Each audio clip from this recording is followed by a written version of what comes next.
Hello.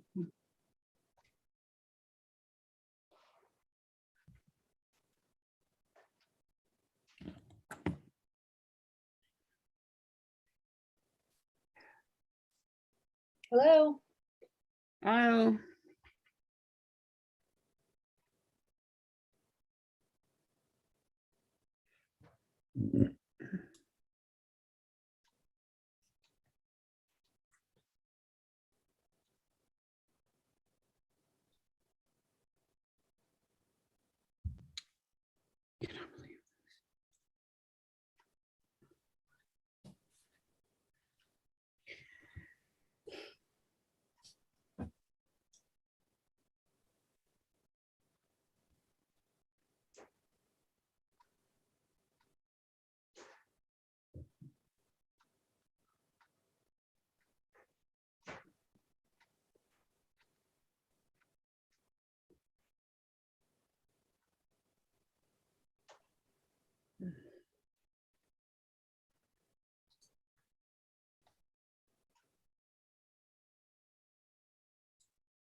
Hello, Hey, Joe, how you doing?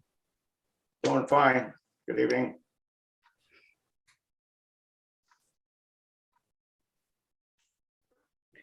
We're waiting for our fearless leader. He'll be here. Okay. And then,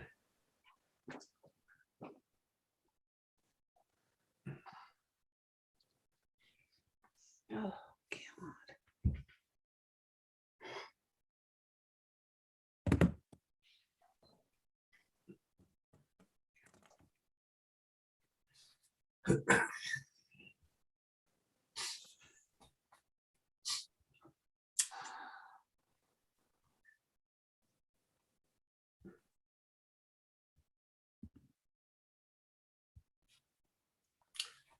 we give him a minute. How you doing, Marilyn? doing fine. Still have my shingles. It's going on forever. Well, you're looking all right. You're looking good. Yeah. I mean, I pretty much feel good. I'm just sick of being on all the medication.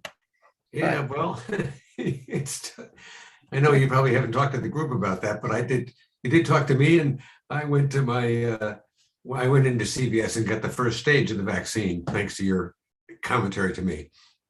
Didn't do me any good. I had the vaccine. And it Yeah. didn't stop. I had both shots in 2019. It didn't work. Oh my gosh. Yeah. I mean, it doesn't work. What are you going to do? For some people, you do well anyway. You're looking fine. Yeah. Good, good.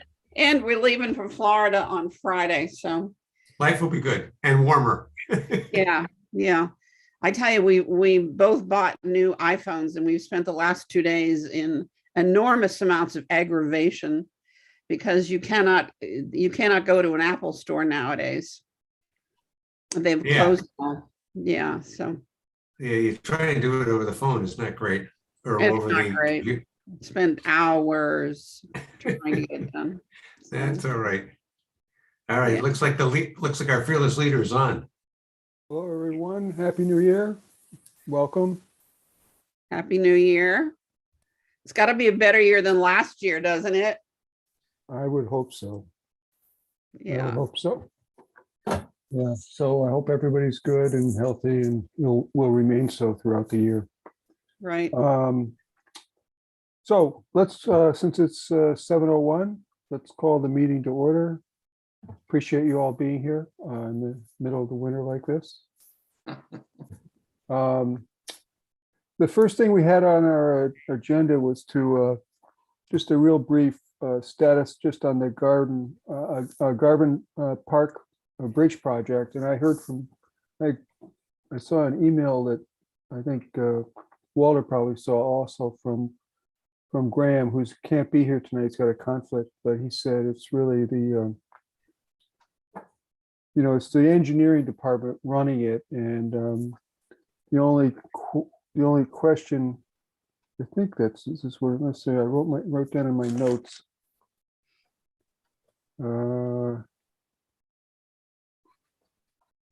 Yeah, the only question he brought up, or just curiosity, question, not really sure if it'll affect us or not, was the concept of what to do with the roads, because they're not going to raise the roads as part of the project. Yet that's a big issue in Garnet Park that we haven't been involved in, and I'm not sure that we will be. I imagine we'll be very curious about it, and if we can help, that would be great, if they need our help. But that's sort of an open item or an open question that I don't have an answer to, and that I don't think Graham does either, and perhaps even the engineering department doesn't have an answer. So who has the engineering department? Maybe Aaron knows, maybe I should know, but I don't. Isn't that John John? Yanako. Yeah, that's John. Oh, that's John? Yeah. Okay, yep, John. He's got his name on a lot of stuff. Okay. Oh, yeah. Well, Yeah. he's the head of engineering. He's Yeah, in charge of a lot of stuff. Yeah. So the question is then maybe for him, and I wouldn't mind reaching out to him on that flooding issue, which is what Graham raised in his email, and maybe Aaron has some idea about this, is that, there's wetlands there, there's tidal wetlands, there's inland wetlands. I talked to DEP about that bridge the road a long time ago, and they were talking about how better flow under the bridge, a raised bridge, would help move water and would be better for the wetlands. I don't know whether it would be better for flooding. I'm not an expert on that at all, but I don't know whether the DEP has some views about what can be done as they do the bridge. It's besides just keeping the bridge from being flooded by tidal or storms. Is there anything else that's going on that DEP can do regarding wetlands that are in their control, not ours, but we should know about? So that's just this is just sort of an off the wall question, and Aaron, you could direct me if I'm heading in the wrong direction here. Have those considerations been taken into account? I don't know, Aaron, what do you think, Aaron? I don't have the answer to that, Walter. I have not been part of the planning or that bridge replacement project, but I'm happy to reach out to John and see. Well, I don't mind. I wasn't part of that email, so I'm not sure what. And there wasn't much to the email. It was very brief. It was just a comment that said, and it was in the context of, does the coastal resiliency have a place here to get involved, or should we be involved, or should we just be interested bystanders? Yeah, and I think what he said was basically the only thing, they're working on the bridge. He didn't say anything about the bridge. He just said they have a plan for that. But he did say one of the issues there is it's very low lying. It's very, it's in a marsh area. It's very close to the sound. Is there something in the plan, or could there be something in the plan that would address raising sections of the road or areas within Garnet, the whole area? And all he was saying is that is not part of the current project, and that we should be.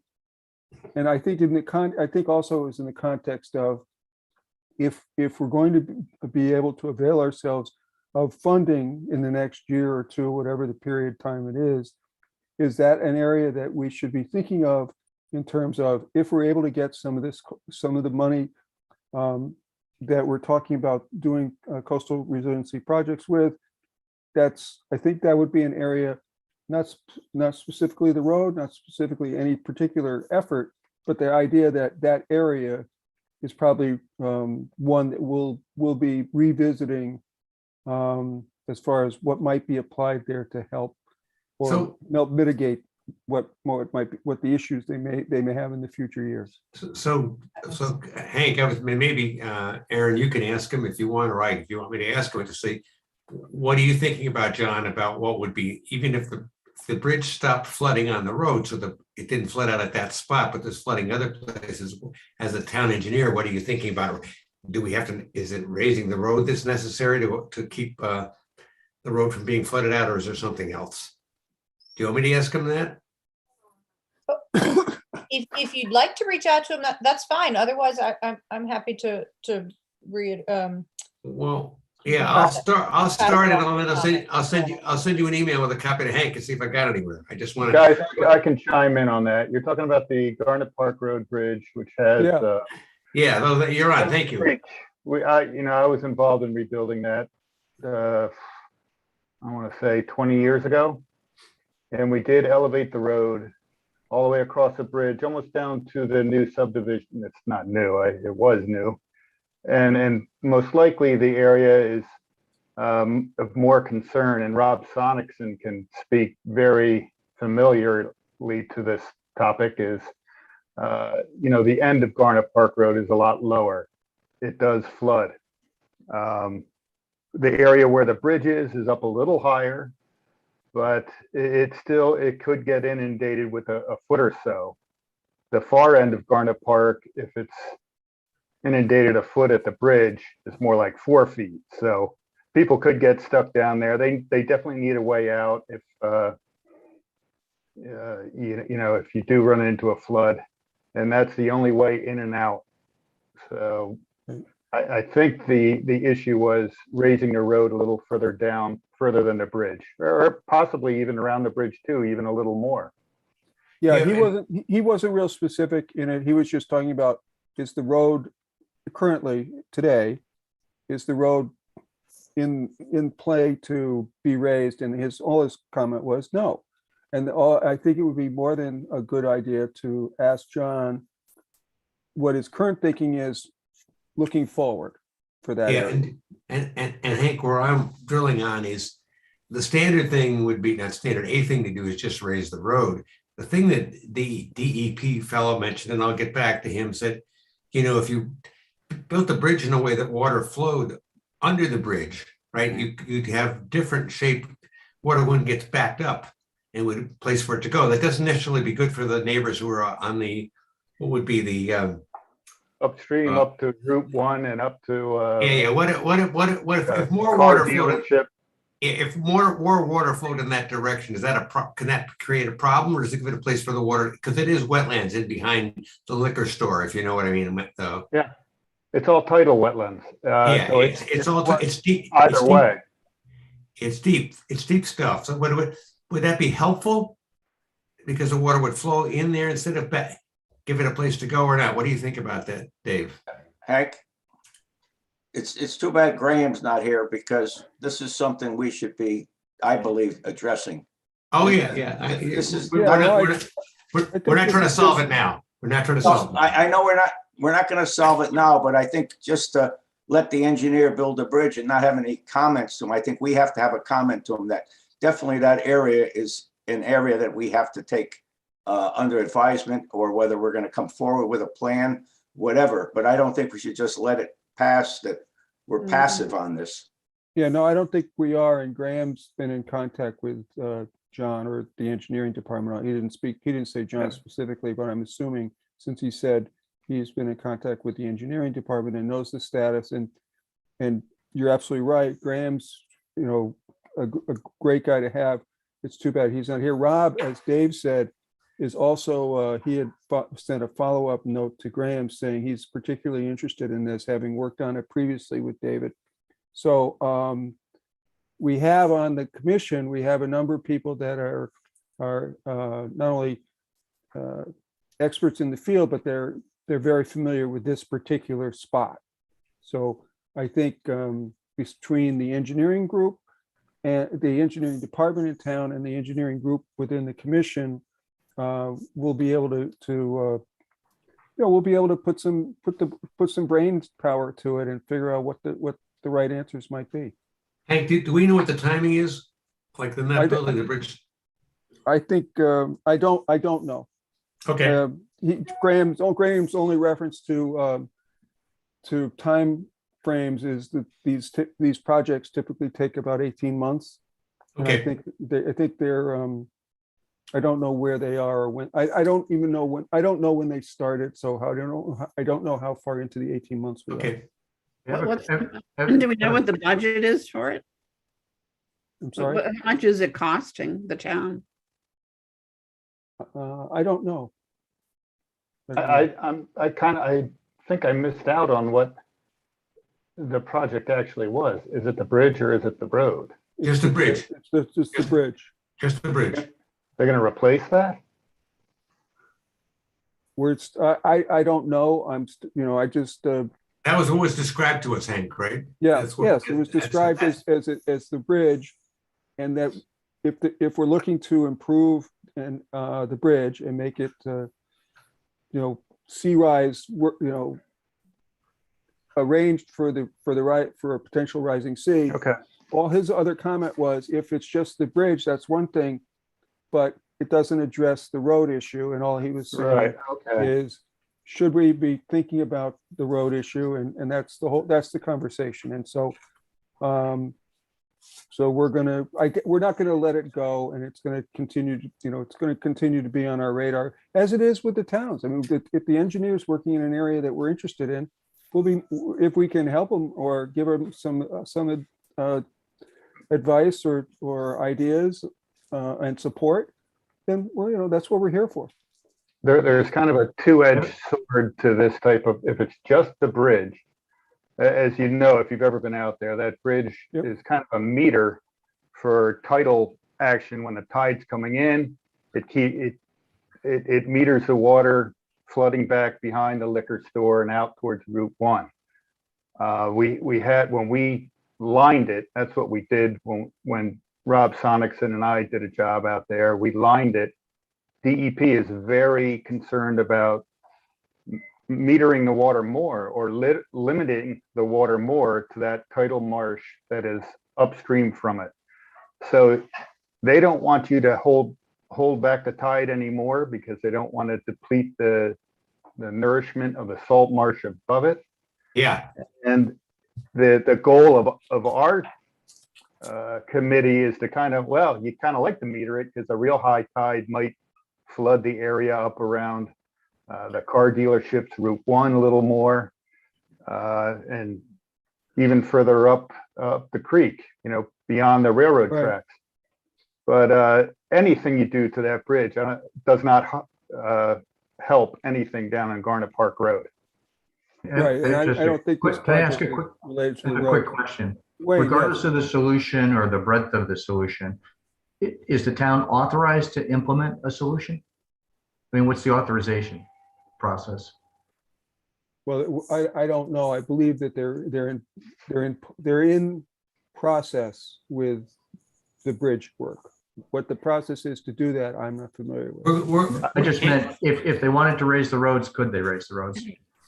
That's what they're planning to do right now. Okay. So the other aspect I think that's important, and I think Joe touched on it, is that since it sounds like it's really the first project that's associated with coastal resilience, all eyes are going to be on it. And I think that any way that we can create some kind of community partnership in the solution would probably be a good cornerstone for going forward on any other project that we do. It's just an observation that I have. I agree. The more they're involved and the more it's a unified kind of solution, the better off we're all going to be.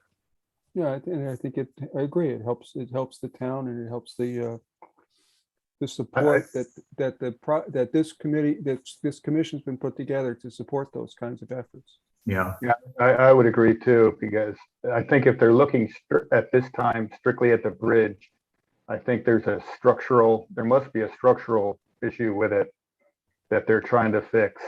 And it would be nice, I agree with you, Wayne, to take an opportunity like this and take advantage of it and see if we can improve the condition of the resiliency for the town.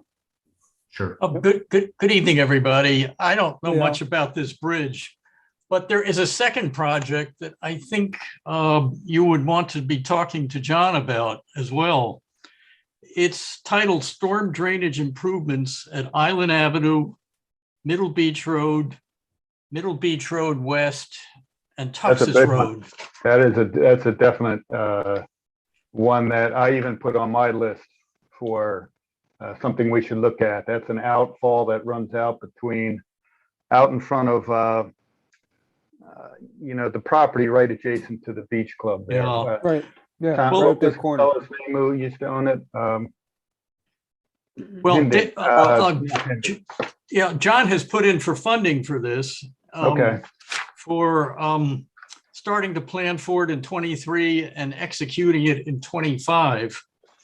And when I queried him on it the other day at a selectmen's meeting, I asked him whether he was trying to solve the problem of today or whether he was looking ahead for the problems of tomorrow.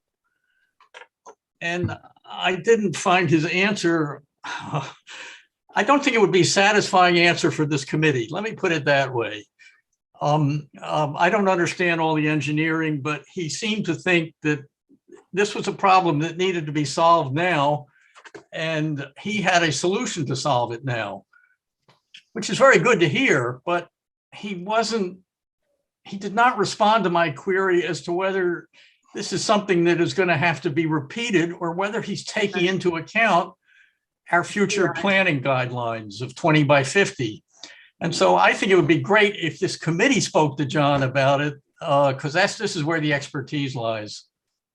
Al, your point is well taken. However, they're doing work now at Garnet Point Bridge. So we have to address this right now. I mean, yeah, getting to John to tell him you have a coastal resiliency committee that can help you out or work with you or something to that effect. But I think the point Wayne and I were trying to make is that we have a project in a flood prone area that we should be working on right now. Right, and I know that that intersection that Al has identified it needs to be corrected. It is an issue. How far along the town is on actually executing on something, I don't know. So I agree that we ought to check in with John and see where he is with it. He's obviously presented something to the selectmen as far as the timeline goes. But you raise a great point of, is that just for today or is it for tomorrow? And we need to be, this commission, every time we get involved in these things, we should be thinking about not whatever we're doing today, is it good enough for tomorrow? Right. Right. If we're just Could also be saying that today every is good. project, Right. And that's just an attitude that we should have, an approach that we should have. Today's great. Is it also good for tomorrow?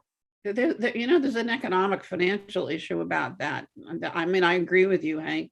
What we don't want to do is be spending money over and over again because we're doing something that's a temporary fix, and then we have to go back and do another fix. And, I think that's one of the most important things we need to be avoiding.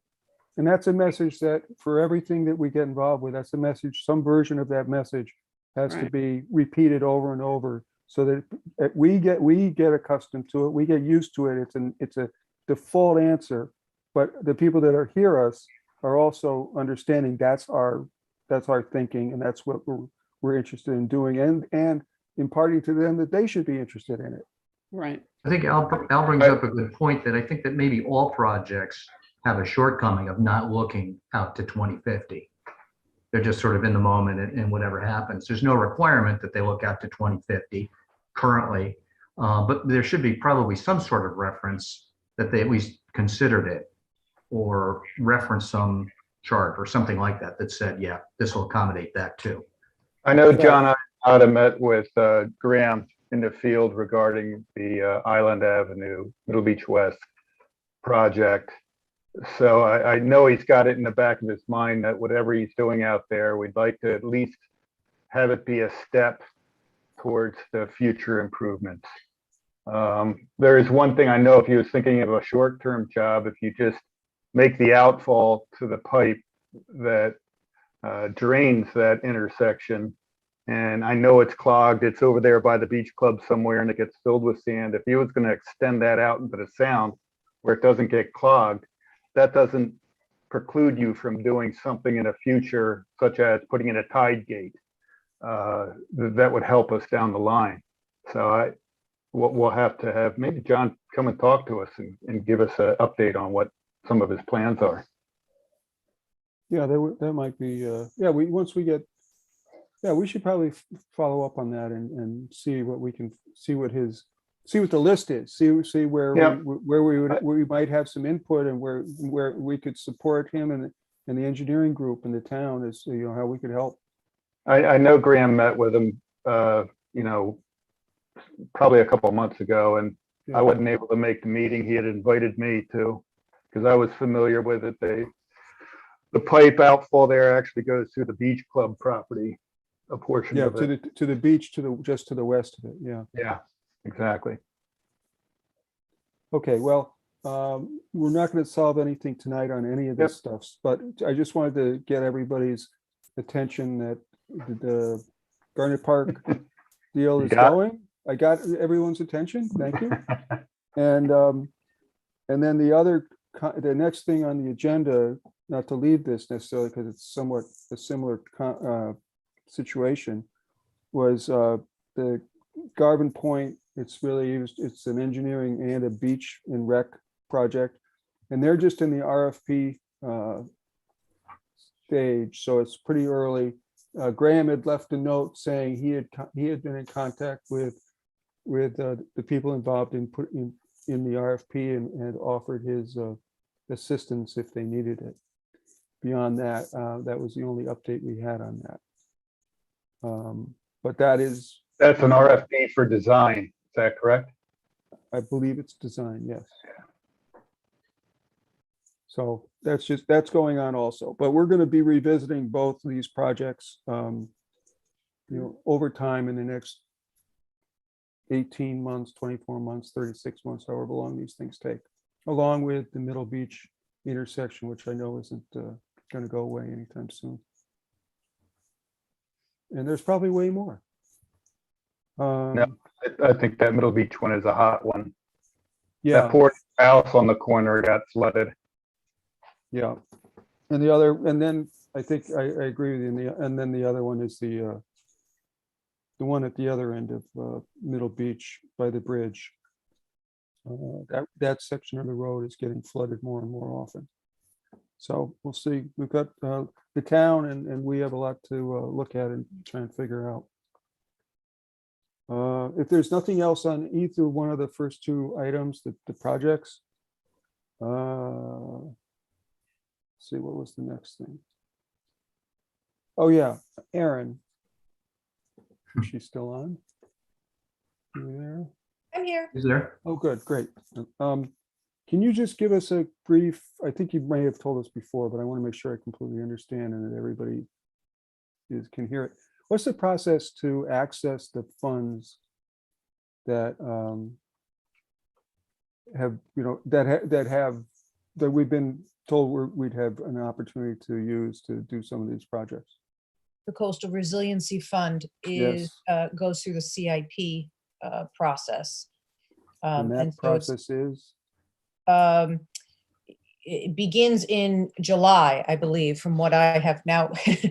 This is my first round as well. So, Al may be more of an expert, but from my understanding and meeting with Kristen in the finance department to ask her a little more about this, she indicated that it begins in July, and that would been the most appropriate time to earmark funding for pulling money out or requesting money for the following fiscal year for out of that fund for the plan rewrite. So initially, I think the commission was thinking in the fall, at least since I've been joining you, was to use a smaller amount of money under that $10,000 amount to make some smaller updates to the plan.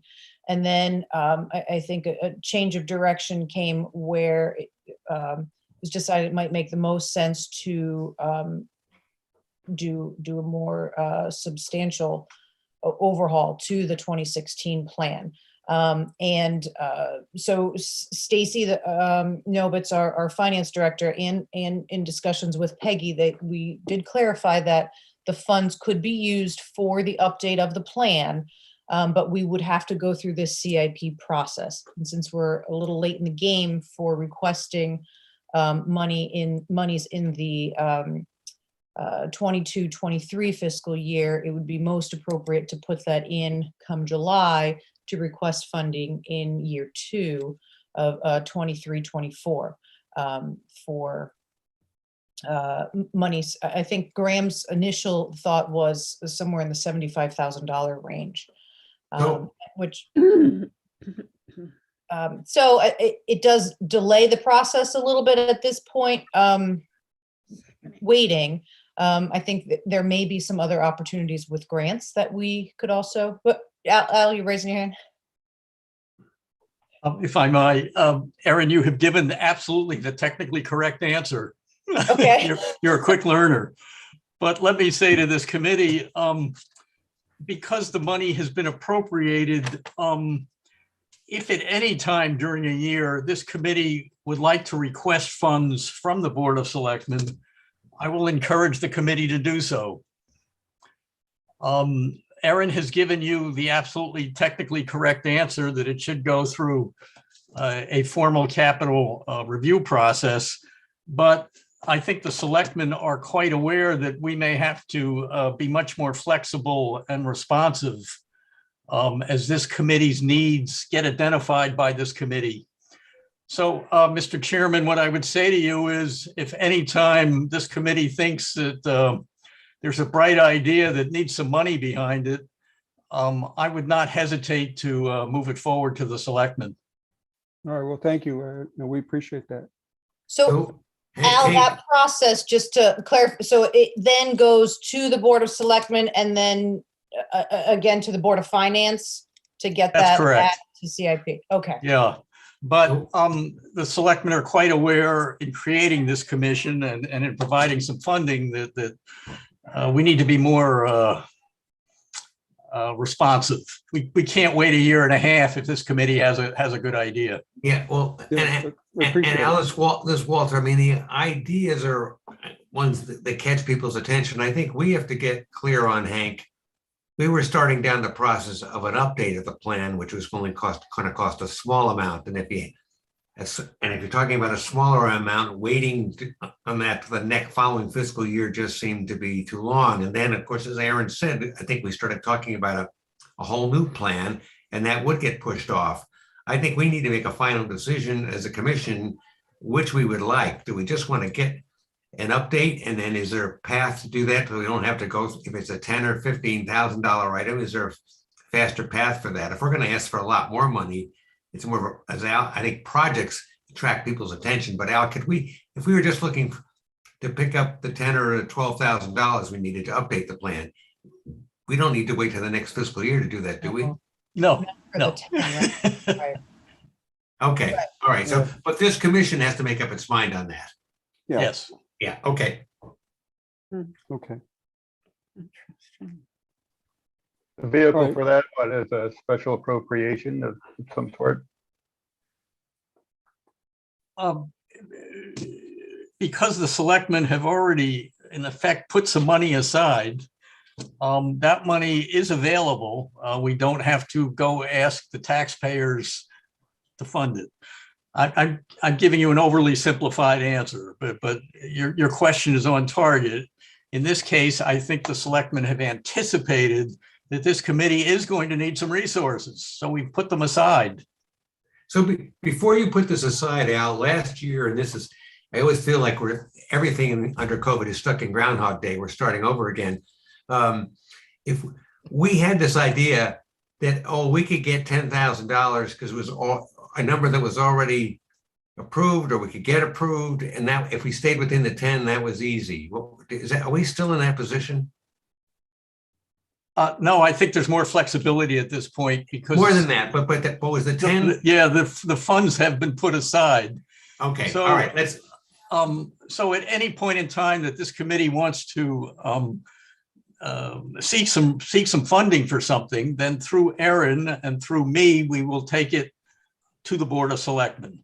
Fine, and thank you.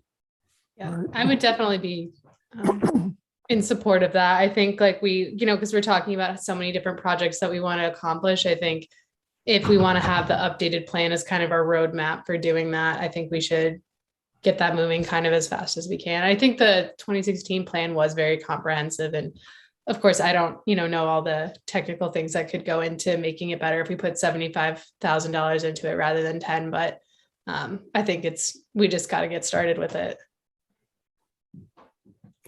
Yeah, I You're tend to here. agree.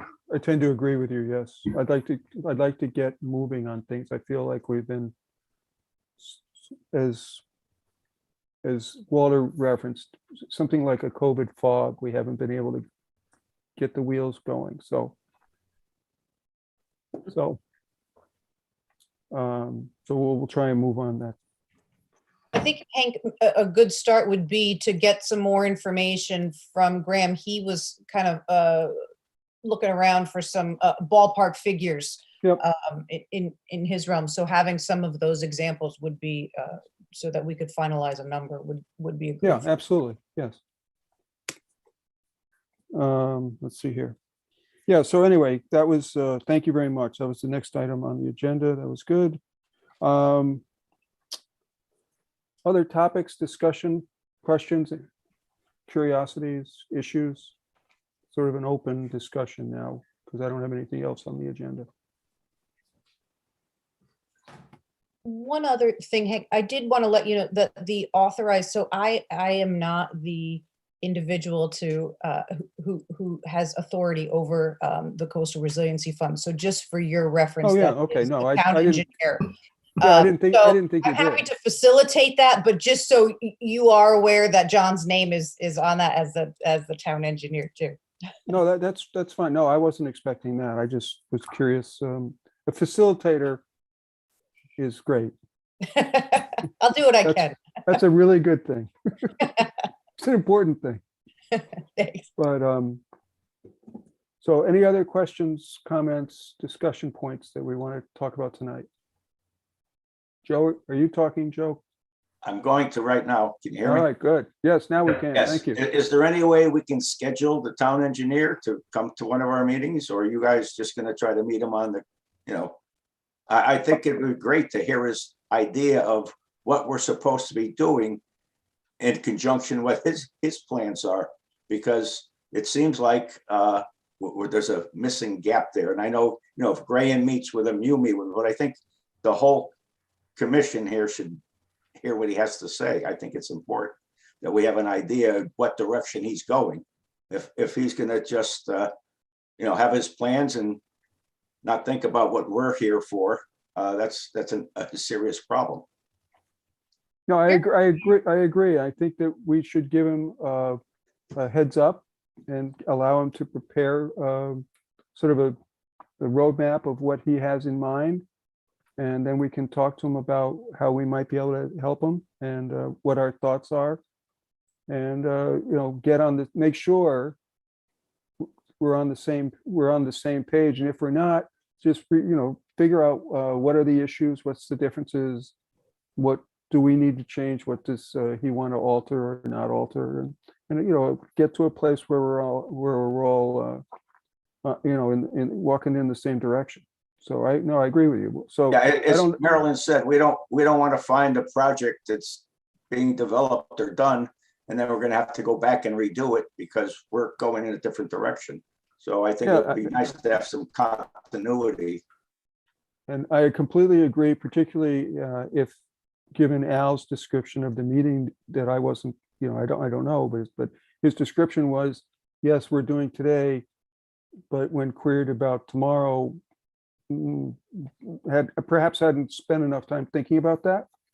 And maybe we'll have an opportunity to say that that's kind of our approach to it. So perhaps it'll become his. I hope for the good of the town it becomes his, not so much just for today, but making sure it's for tomorrow also. So maybe that'll be a topic that we can share. I think it kind of goes back to our Sorry. communications and opening up communications and getting back on board with,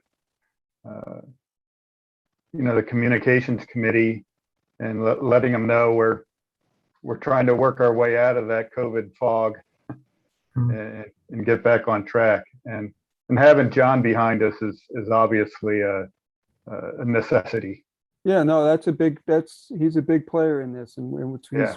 he's the guy we really need. So Yep. if we don't feel that we're aligned, then we need to get to a place where we both feel like we're aligned. Yes. So we're going to work on that. Were you thinking of inviting John to your next month's meeting? Well, I think we ought to talk to him and see where he's at with a view of the things. I wouldn't want him to rush right in here. If he feels comfortable and we feel comfortable, like he's had enough time to think about it, and he's prepared to talk about the projects that he's got, not only doing now, but a year from now or 2 years from now, and some of the things, if I want him to be comfortable and come in and give us a good view of it. I don't want him to think it's an inquisition, and I don't want him to think he's being put on the spot. I just want him to think in terms of what's he doing, what does he think he's going to do after. So he's doing this today. He's going to be doing a number of things in the future. What are some of those things, and how can we be involved and help him and share some of the expertise we have on the commission with him? That's a good point, Hank. I know we don't talk about it much now because he is the administrator for our other pet peeve, the flood and erosion control ordinance. And yeah, definitely developing a good, strong relationship with John is vital to what we want to do. A lot of the things we want to do. I agree. I think we need all the resources that the town has that are around this subject. And there are a lot of them, probably more than I'm even recognizing, but John being one of the premier ones. We need to be in line with him. He needs to be in line with us. So that's. I mean, I remember being in his position, well, not his position, but working with Stu and kind of wishing, he can get the feeling, if he felt like I used to, is you're out on an island. Every other staff member in town has a commission or a board to be a think tank behind what he does and bounce stuff off of. Public Works doesn't. So when they select roads to get rebuilt or paved or anything like that, it's basically him, and obviously the Board of Selectmen is the people he answers to, but there's no Public Works Commission that kind of just addresses those issues. Now he's got this commission that might help him out. Yeah, well, if we could help him with the coastal stuff that we're interested in, and this is a coastal town, so it's pretty much the whole town. Yeah, we're more than. I mean, from my perspective, we should be more than willing to engage and help him where we can help him. Yeah, Hank, do you know if we've shared with him our areas of concern that we put together, Graham put together? Yes, he does have that. Yep. He has that? Okay, great, thanks. Most of those are also in the plan. Yeah. Those areas of concern, those are listed in there. Okay, well, then he's not out on left field. He has an awareness of Yes. what's going on with us. Oh yeah, I hope so, at least. I have not spoken with him recently, but we'll soon, I hope. What other issues do we have or questions? Discussion points? Okay. If there's nothing further, then we can adjourn tonight. Fairly quick, not too bad, not too painful. Anyway, thank you very much, and we'll see you all next month. Thanks, everybody. Thank Take you. care. Good night.